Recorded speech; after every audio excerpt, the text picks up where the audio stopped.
Fanaanada caanka ah ee Deeqa Afra oo soo gaadhay magaalada Laascaanood ayaa fanaanka caanka ah isagana Faarax Murtiile ayaa dhalinyaro waxay suuqa u geliyeen in qofka yimi magaalada Laascaanoodba uu yahay Faarax Murtiile oo soo xidhay dirac iyo xijaab maadaama uu ka soo jeedo beesha Isaaq.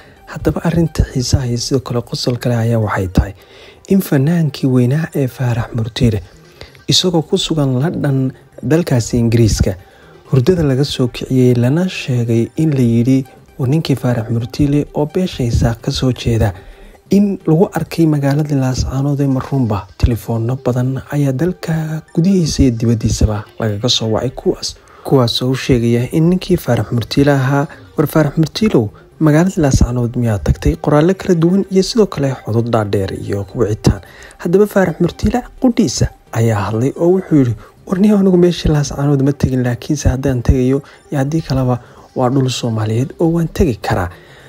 Isagii ayaa iska bariyeelay, bal ka warrama miidiyaha dhibaatadiisa iyo saameyntiisa. Bal horta aan idin daawadsiiyo muuqaalkiisa. Sidoo kalena Deeqa Afra ayaa iska shakiday, waxay tiri war qoftan aad arkaysaan Deeqa Afradii aad taqaaneen maaha oo dhowaan ayaan gacan ka jabay oo waxa ay ugu baxday bay tiri markaasi hilib geela ama neef dhan oo hilib geela. Muuqaalka marka hore aan idin daawadsiiyo oo soo dhacay saaka oo Jimcaha iyadoo ku cadeynaysa in uu hilib geel ku baxsaday ama neef weyn oo hilib ah. Soomaali Maxamed walaal wadiga qosliseen horta waa Deeqa Afra oo saxa sheekan idiga sheekeynaya dhacday qofka horta bini aadanka markasta waxba ku dhici kara mogtaha. Aniga horta gacanta midigta aan ka jabay baaskiil baa ila dhacay deetana waxaa dhacday hooyaday baan intii guri ugu xirtay neef geela ii qashay. neefkii geela ahaa ilaa hadda waa la sheegaa meel uu maray aniga unbuu igu tegay, ma fahanteen. hadda ciyaar ma aha, xitaa waxaa la ii diiday inaan banaan u baxo. 6 bilood baan guri ku jiray. hadda cunada maxaa la yidhi cunadu waa buurantaha, meesha gashana waa buurasaa. markaa saas horta isbedelkaad aragtaan saasaa dhacday. hadda laakiin ilaa shalay waxba ma cunin wallaahi. hadda ma rabo xitaa inaan cuno. waxa la quraac ma lagu keeno hoteelka waa diiday, idinkaa ka mas'uula wixii halkaa ka soo baxaa. anigu cuntadii waa iska joojiyey. neef geelaa la ii qalay, waan jabay. jabitaankii baa gacanun baan ka jabay alxamdulilah. gacanteydina hadda maasha allah tabaaraka allah wataa ku xaragoonayo. bismillaahi raxmaan raxiim. asalaamu calaykum waraxmatullahi wabarakaatu. waxaan arkayay Soomaalida oo naga rawaadaysanaysa aniga iyo Deeqa Afra. horta Deeqa walaashii waan salaamayaa. muxuu ahaa inantaas dacaad laga daayo inantaas inaan walaalnahay. Laascaanood anigu waa deegaankaygii ehelkaygii qaraabadayda iyo tolkaba jooga. waan tegi karaa si badheeraan u tegi karaa. markaas dacaad hala joojiyo inantaasna ayaan la dacaadaynin. ummadda Soomaalida guud ahaan waan salaamayaa. waxaan idin odhan lahaa waa la doogayay yaan la dacaroon dhammaantood. ninkii Faarax Murtiile ahaa waxaa ku dhacday wax weyn oo dhiba, balse gabadha caanka ah ee Deeqa Afra waa gabadh si weyn bulshada markaasi saameyn ugu leh. lamana yaabano inay dacaayad miidiyaha u geliyaan oo yidhaahdaan gabadhii dhammayd ee markaasi Deeqa Afra ayaa lagu dhex arkay. Faarax Murtiile ayaa lagu dhex arkay magaalada Laascaanood iyadoo timi gabadhan caanka ah ee Deeqa Afra.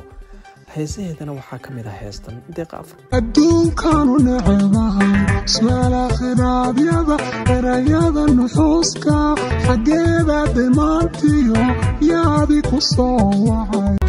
farixii darwiishka oo dagaal maanta waa faral furinta la tagayaa. fakihaysi lama rabo.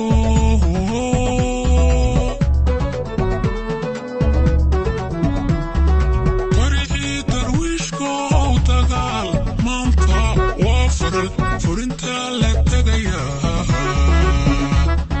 fakihaysi lama rabo.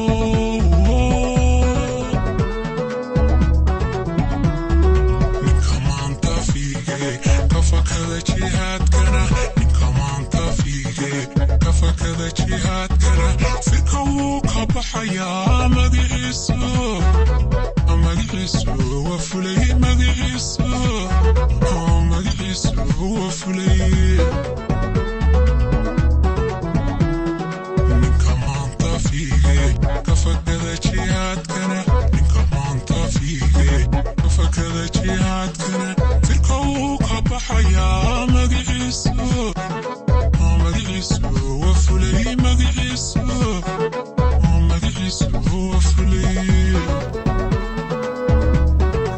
sidoo kalena daawadayaal fanaanada caanka ah ee Deeq Afro waa fanaanad si weyn ugu suntan halganka deegaamada SSC Khaatumo oo ay si weyn afkeeda ugu markaasi caanamaaleen dadka deegaamadaas iyadoo suugaamo iyo sidoo kale heeso kala duwan ay u soo qaaday deegaamada SSC Khaatumo.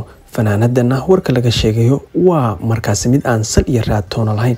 fanaanadan waa fanaanad muddo dheer soo heysisay waxayna u timid deegaamada SSC Khaatumo sidii ay dadkeeda ula qaybsan lahayd farxadda iyo sidoo kale damaashaadka dadka deegaamadeedu yeesheen. haddaba wixii warayay sidoo kale akhbaara warbaahinteena Hogol News ayaan dib u soo gelin doonaa. fadlan YouTube-keena Hogol News subscribe noo saara.